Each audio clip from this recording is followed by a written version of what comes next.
Welcome to Audiobook 365 Stories. You think you have married a person who uses reason. You are very wrong, my friend. Rule: sensitive people are not always sensible people. Feelings are not arguments, reason is not fun, and fun is not a reason. Oh! Sir, she says. You reply, yes.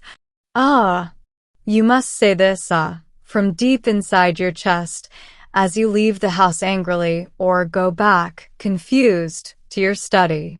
Why? Now? Who has defeated you? Your wife's logic, which is not the logic of Aristotle, Ramus, Kant, Condillac, Robespierre, or Napoleon. It is a mix of all these types of logic, which we can call the universal logic of women. This logic is the same for English women, Italian women, women of Normandy and Brittany, women of Paris, and even women on the moon, if they exist there. The discussion started after breakfast. Discussions can only happen at this time in a home. A man cannot have a discussion with his wife in bed, even if he wants to. She has too many advantages and can easily silence him. When a young man leaves the bedroom with a pretty woman, he is usually hungry. Breakfast is a happy meal, and happy times are not for arguments. In short, you do not start serious talks until you have had your tea or coffee. For example, you decide to send your son to school. All fathers are hypocrites and never want to admit that their own children are very troublesome. Your son runs around everywhere, touches everything, and is like a playful tadpole. Your son barks, meows, and sings. He breaks and dirties the furniture, which is expensive. He makes toys out of everything, scatters your papers, and cuts paper dolls out of the newspaper before you have read it. His mother says to him, "About your things, take it," but about her things, she says, "Be careful."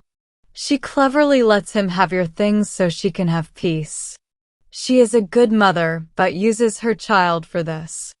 Both of them team up against you, like Robert McCare and Bertrand against the subscribers to their company.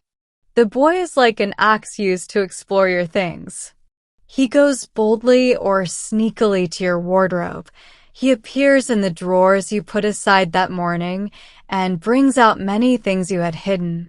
He shows your friend, the elegant Madame Fishtamanal, your girdle for reducing fat, bits of cosmetic for dyeing your mustache, old waistcoats with stains at the armholes, and stockings slightly dirty at the heels and somewhat yellow at the toes. It is hard to explain that these stains are from the leather. Your wife looks at your friend and laughs. You cannot be angry, so you laugh too, but it is a sad laugh. Unhappy people know that laugh. Your son also makes you nervous if your razors are not in their place. If you get angry, the little troublemaker laughs and shows his teeth. If you scold him, he cries. His mother rushes in. And what a mother she is! She will hate you if you don't give him the razor. With women, there is no middle ground. A man is either a monster or a hero. At times, you understand King Herod and his famous orders about the massacre of the innocents, which were only surpassed by those of Charles X. Your wife goes back to her sofa. You walk up and down, then stop and boldly say, "Caroline, we must send Charles to boarding school." "Charles cannot go to boarding school," she replies calmly. Charles is 6 years old, the age when a boy's education starts. "Education starts at 7, she says. The royal princes are given to their governor by their governess when they are 7. That's the rule. I don't see why we shouldn't follow the rule for princes for our child. Is our son more advanced than theirs? The King of Rome. The King of Rome is not relevant. What? Isn't the King of Rome the son of the emperor? Here she changes the subject. Well, I declare, you're blaming the empress, aren't you? Why? Dr. Dubois was there, too. I didn't say that. You interrupt a lot, Adolphe. I say that the King of Rome, here you raise your voice, the King of Rome, who was only 4 years old when he left France, is not an example for us. But the Duc de Bordeaux was given to his tutor, the Duc de Rivière, at 7 years old. Logic.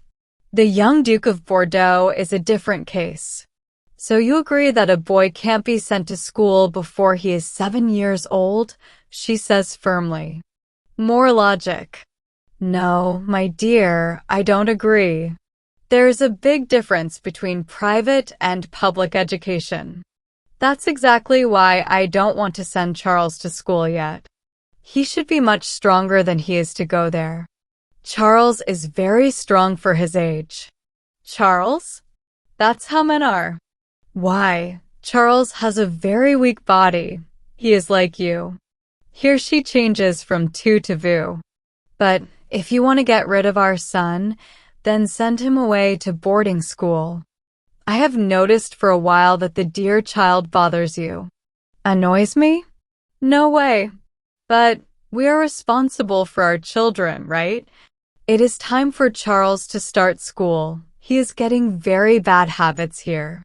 He obeys no one. He thinks he can do anything he wants. He hits everybody, and nobody dares to hit him back. He should be with other children his age, or he will grow up with a terrible attitude. Thank you. So I am raising Charles badly. I didn't say that, but you always have good reasons for keeping him at home. Here the vous becomes mutual, and the argument gets more bitter. Your wife is happy to hurt you by saying vous, but she feels angry when you do the same. The truth is, you want to take my child away. You think he is in the way. You are jealous of your son. You want to control me, and you sacrifice your boy. Oh, I see what you are doing. You make me sound like Abraham with his knife. Are there no schools? Are all the schools empty? Nobody sends their children to school. You are trying to make me look foolish, she replies. I know there are schools, but people don't send 6-year-old boys there, and Charles will not go now. Don't get angry, my dear. As if I ever get angry. I am a woman and know how to suffer in silence.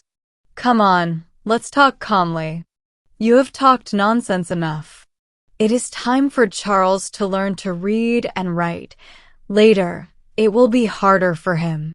You talk for 10 minutes without interruption, and you end with a hopeful, well, with a questioning tone. Well, she replies, it is not time for Charles to go to school yet. You have achieved nothing.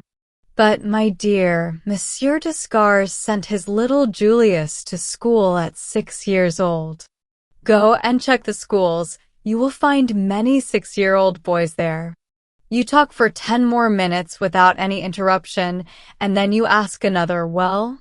Little Julius Descartes came home with chilblains, she says. But Charles has chilblains here.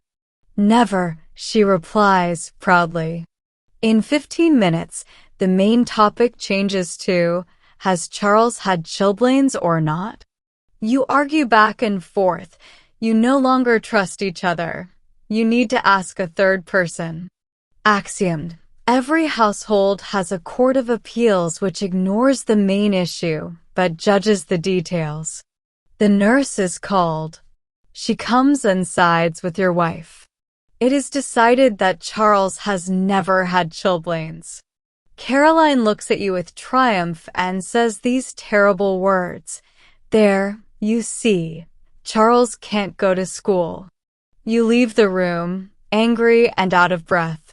There is no way to convince your wife that chilblains are not a reason for your son not to go to school. That evening, after dinner, You hear your wife talking to a woman, saying, "He wanted to send Charles to school, but I made him see that he has to wait." Some husbands get angry in front of everyone. Their wives get back at them 6 weeks later. But the husbands gain this. Charles is sent to school the day he misbehaves. Other husbands break dishes and keep their anger inside. The smart ones say nothing and wait for the right time. A woman's logic is shown even in small matters, like a walk or where to put a sofa. This logic is very simple. It is just about expressing their will. It can be reduced to 2 words, yes or no. There are also some head movements that mean so much they can replace words.